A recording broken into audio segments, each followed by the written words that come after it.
నమస్తే. సామాన్యుడి చేతిలో సామాజిక అస్త్రం నెంబర్ 1 న్యూస్కి స్వాగతం.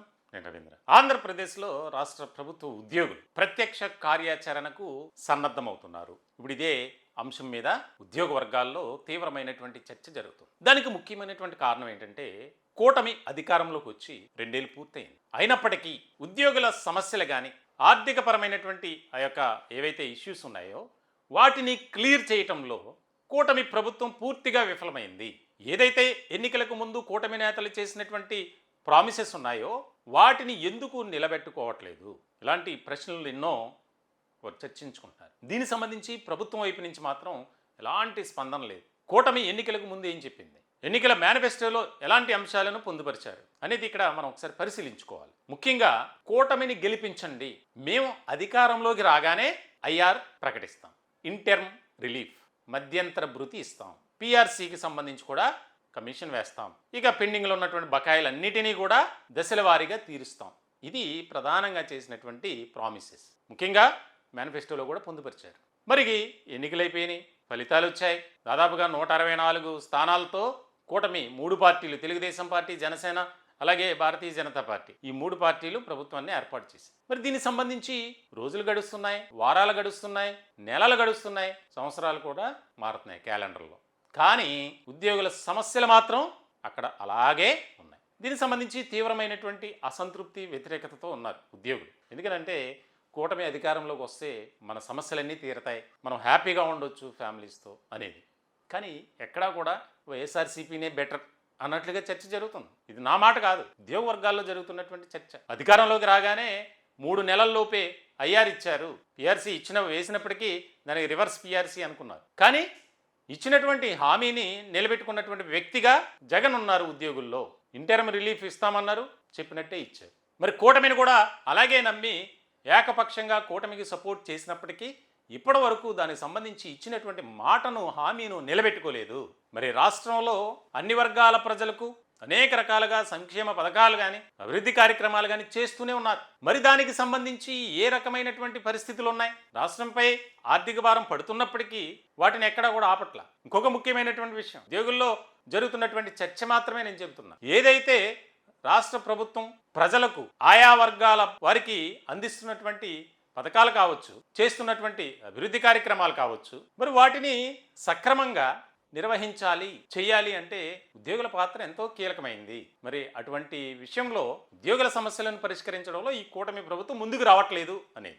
ఇక సమయం ఇచ్చిన అనవసరం, ఎందుకంటే ఏం చెయ్యరులే, మన ఇష్టం వచ్చినట్టు మనం చేయొచ్చని కూటమి నేతలు ఉన్నారు. దీనికి సంబంధించి ఉద్యోగ సంఘ నేతలు కూడా ఇక్కడ మనం వారి గురించి చెప్పుకోవాలి. కొంతమంది చాలా సీరియస్గా ఫోకస్ పెట్టారు సమస్యలను పరిష్కరించడానికి. ఒక సంఘానికి సంబంధించి ఉద్యోగ సంఘానికి నాయకుడిగా ఉన్నాడు అంటే అతను మరి ఏదొచ్చినా, ఏ కష్టం వచ్చినా, నష్టం వచ్చినా, బాధ వచ్చినా, ప్రతికూలమైనటువంటి పరిస్థితులు వచ్చినా ముందుకు వెళ్ళాలి, వాటన్నిటినీ ఓవర్కమ్ చేసుకొని. మరి ఆ రకమైనటువంటి నేతలు ఎంతమంది ఉన్నారు?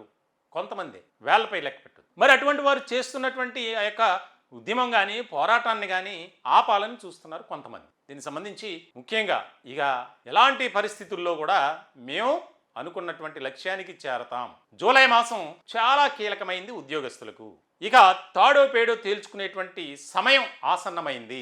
ప్రభుత్వం మమ్మల్ని చిన్న చూపు చూస్తుంది, నిర్లక్ష్యంగా చూస్తుంది, కాబట్టి మేమే తేల్చుకుంటాం, ఏం చేయాలో మాకు తెలుసు అని. దీనికి సంబంధించి గతంలో ప్రభుత్వంతో చర్చలు జరిపినటువంటి ఉద్యోగ సంఘ నేతలు దానికి సంబంధించినటువంటి విషయాలను, మీరిచ్చినటువంటి హామీలు కదా, మీరిచ్చినటువంటి ఆ సమయంలో ప్రామిసెస్ ఏదైతే లిఖితపూర్వకంగా ఇచ్చారు కాబట్టి వాటిని ఎందుకు నిలబెట్టుకోలేదు అని అడగలేకపోతున్నారు. అడిగిన వారిని వెనక్కి లాగాలని చూస్తున్నారు. ఇటువంటి సందర్భంలో మరి ఉద్యోగులు అంతా కూడా ఏకమై వారి యొక్క పోరాట స్ఫూర్తిని కనబరచాలి, ఐకమత్యంతో ముందుకు వెళ్ళాలి, కూటమి ప్రభుత్వంపై ఒత్తిడి తీసుకురావాలి అని ఒక ఆలోచన చేస్తున్నారు అనేది తెలుస్తుంది. దీనికి సంబంధించి తాజాగా జరిగినటువంటి వరుసగా సమావేశాలు జరుగుతున్నాయి. ఏదైతే ఏపీ ప్రభుత్వ ఉద్యోగుల జేఏసీ రాష్ట్ర అధ్యక్షుడు బొప్పరాజు వెంకటేశ్వర్లు ఆయన అధ్యక్షతన వరుస సమావేశాలు జరుగుతున్నాయి.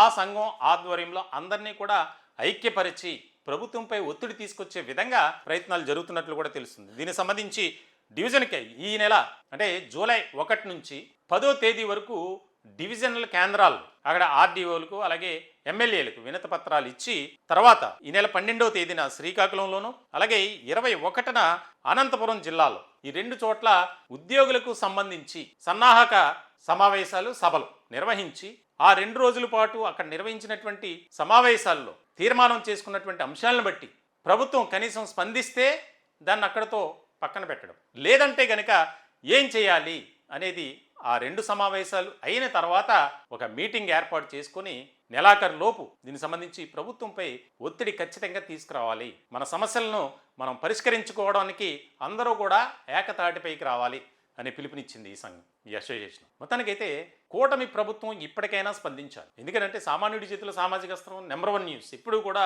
సామాన్యుడి పక్షాన నిలబడుతుంది. ఉద్యోగులు పడుతున్నటువంటి బాధలు కానీ, కష్టాలు కానీ, వారి ఆవేదన కానీ, వారి ఆందోళన కానీ, వారి అసంతృప్తి, వ్యతిరేకతను ప్రతిరోజు మేము ఏదో ఒక రూపంలో తెలియజేస్తూనే ఉన్నాం. న్యూస్ కానీ, లేకపోతే ప్రత్యేకమైనటువంటి అనాలిసిస్ కానీ, లైవ్ ద్వారా ఎంతోమంది మీరు సపోర్ట్ చేస్తున్నారు. దానికి సంబంధించి మీ వాయిస్ను, మీ ఆవేదనను మా ద్వారా ఈ ప్రభుత్వానికి తెలియజేయాలి. తద్వారా మీ సమస్యలు పరిష్కరించబడాలి. అది మా మోటో. సో ఇలాంటి సందర్భంలో కూటమి ప్రభుత్వాన్ని మరొకసారి మా ఛానల్ ద్వారా ఉద్యోగుల తరపున మేము రిక్వెస్ట్ చేసేది, సమస్యలను పరిష్కరించండి. వారు అడుగుతున్నది ఏంది, గొంతెమ్మ కోరికలు కాదు, వారికి న్యాయబద్ధంగా రావాల్సినటువంటి వాటిని చేయండి అని.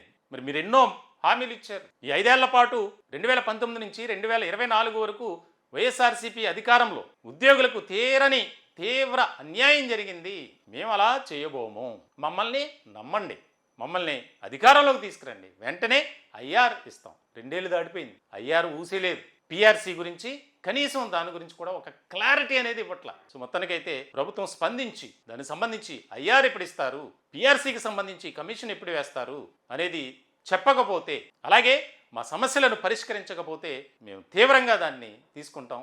ఉద్యమానికి మేము ఇంకా ఎలా చేస్తామనేది మాటల్లో చెప్పం, మీరే చూస్తారు అనేది ఉద్యోగ సంఘాలు కానీ, ఉద్యోగులు కానీ చెప్తున్నటువంటి మాట. మరి చూడాలి, కూటమి ప్రభుత్వం స్పందించాలని మేము కూడా కోరుకుంటున్నాం. ఎన్నో సమస్యలు ఉన్నాయి, కానీ మరి ఆ సమస్యలను పరిష్కరించడానికి ప్రభుత్వం ముందుకు వస్తున్నప్పుడు ఉద్యోగుల సమస్యలను కూడా పరిష్కరించాలి కదా, అదే మేము కూడా కోరుకుంటున్నాం. దీనికి సంబంధించి కూటమి ప్రభుత్వం సానుకూలంగా స్పందించి ఉద్యోగుల సమస్యలు, రిటైర్డ్ ఎంప్లాయీస్ పాపం వారి బాధ వర్ణనాతీతం, అలాగే కాంట్రాక్ట్ ఎంప్లాయీస్ దాదాపుగా 5 నెలల నుంచి జీతాలు లేవు, అవుట్సోర్సింగ్ ఎంప్లాయీస్ పడుతున్నటువంటి అవస్థలు అన్నీ కాదు, మరి వాటన్నిటినీ పరిష్కరించాలని సామాన్యుడి చేతిలో సామాజిక అస్త్రం నెంబర్ 1 న్యూస్ ద్వారా మేము కూడా ఈ ప్రభుత్వాన్ని కోరుకుంటున్నాం. ఈ టాపిక్పై మీ విలువైనటువంటి అభిప్రాయాలను కామెంట్ రూపంలో తెలియజేయండి. దయచేసి మా ఛానల్ని సబ్స్క్రైబ్ చేసుకోండి. Thank you.